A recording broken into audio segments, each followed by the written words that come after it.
ये नारा social media पर वायरल हो रहा है, लेकिन अब यह सिर्फ एक ट्रोल नहीं बल्कि एक कड़वी सच्चाई का प्रतीक बन गया है। क्या भारतीय विदेश नीति की कभी इतनी दुर्दशा हुई थी? दो घटनाएं एक साथ सामने आई हैं जो न सिर्फ राष्ट्रीय स्वाभिमान को चोट पहुंचा रही हैं, बल्कि सवाल खड़े कर रही हैं कि क्या अब हम अपनी समुद्री सीमा, अपनी ऊर्जा सुरक्षा और अपने रणनीतिक फैसलों पर भी अमेरिका की मंजूरी लेते हैं। पहली घटना है फरवरी 2026 में अमेरिकी राष्ट्रपति डोनाल्ड ट्रंप ने दावा किया कि प्रधानमंत्री नरेंद्र मोदी ने रूस से तेल आयात बंद करने का वादा किया है। इसके बदले अमेरिका ने भारत पर लगाए गए टैरिफ घटा दिए थे। ट्रंप ने खुलकर कहा, भारत अब अमेरिकी तेल खरीदेगा, शायद वेनेजुएला का भी। भारत की ओर से कोई साफ इनकार नहीं आया। सरकार चुप है। विपक्ष पूछ रहा है, क्या हमारी अर्थव्यवस्था अब ट्रंप की मर्जी पर चलती है? रूस से सस्ता तेल मिलने से भारत की अर्थव्यवस्था को कितना फायदा हुआ, यह किसी से छिपा नहीं है। यूक्रेन युद्ध के बाद भारत ने रूसी तेल खरीदकर मुद्रास्फीति पर काबू पाया, लेकिन अब ट्रंप की इजाजत के बिना एक बूंद भी नहीं। और दूसरी घटना मार्च 2026 की शुरुआत में हिंद महासागर में अमेरिकी परमाणु पनडुब्बी ने ईरान युद्धपोत IRIS डेना को टॉर्पीडो से डुबो दिया। यह जहाज भारत की मेजबानी में हुए MILAN 2026 बहुराष्ट्रीय नौसेना अभ्यास से लौट रहा था। विशाखापट्टनम में भारतीय नौसेना के साथ अभ्यास पूरा करके, सेल्फी खिंचवाकर, परेड में शामिल होकर यह जहाज घर जा रहा था। निहत्था था अंतर्राष्ट्रीय जल में इस जहाज पर श्रीलंका तट से मात्र 44 नॉटिकल मील दूर अमेरिकी पनडुब्बी ने हमला कर दिया।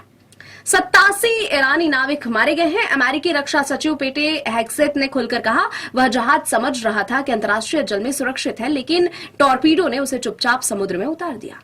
ईरान ने इसे भारत का मेहमान बताया, लेकिन हमारी नौसेना ने रेस्क्यू में मदद जरूर की, लेकिन क्या हम अपने मेहमान की रक्षा नहीं कर सके?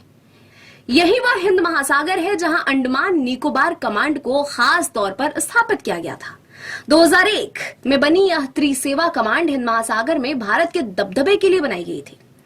मलक्का जलडमरू मध्य की निगरानी, किसी भी विदेशी नौसेना की गतिविधि का पता लगाना और प्रभावी जवाबी कार्रवाई करना, यह कमांड भारत को हिंद महासागर का गार्जियन बनाने का प्रतीक थी। आज उसी महासागर में अमेरिकी पनडुब्बी भारत के अभ्यास से लौट रहे जहाज को डुबो रही है और हम चुप हैं।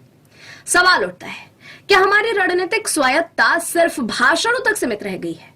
मोदी सरकार ने act east, quad, Indo Pacific की बड़ी बड़ी बातें की, लेकिन जब अमेरिका हिंद महासागर को अपना पिछवाड़ा मानकर ईरान पर हमला कर रहा है, तो भारत की क्या भूमिका है? रूस और ईरान हमारे पुराने साझेदार हैं। रूस से तेल, ईरान से चाबहार पोर्ट, ये हमारे राष्ट्रीय हित हैं। क्या ट्रंप के दबाव में हम इन सबको कुर्बान कर रहे हैं? क्या आत्मनिर्भर भारत का मतलब अब सिर्फ अमेरिकी तेल खरीदना और चीन के खिलाफ क्वाड में शामिल होना है? यह घटना सिर्फ एक जहाज डुबोने की नहीं है। यह संदेश है हिंद महासागर अब भारत का नहीं, बल्कि अमेरिका के खेल का मैदान है। अंडमान निकोबार कमांड जहां किसी भी विदेशी उपस्थिति को चुनौती देने के लिए बनी थी, वहां आज अमेरिकी पनडुब्बी बिना पूछे घूम रही है।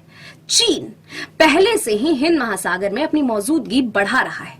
अगर हम अपनी ही सीमा में अपने मेहमान को नहीं बचा सके, तो भविष्य में हम अपनी सुरक्षा कैसे सुनिश्चित करेंगे?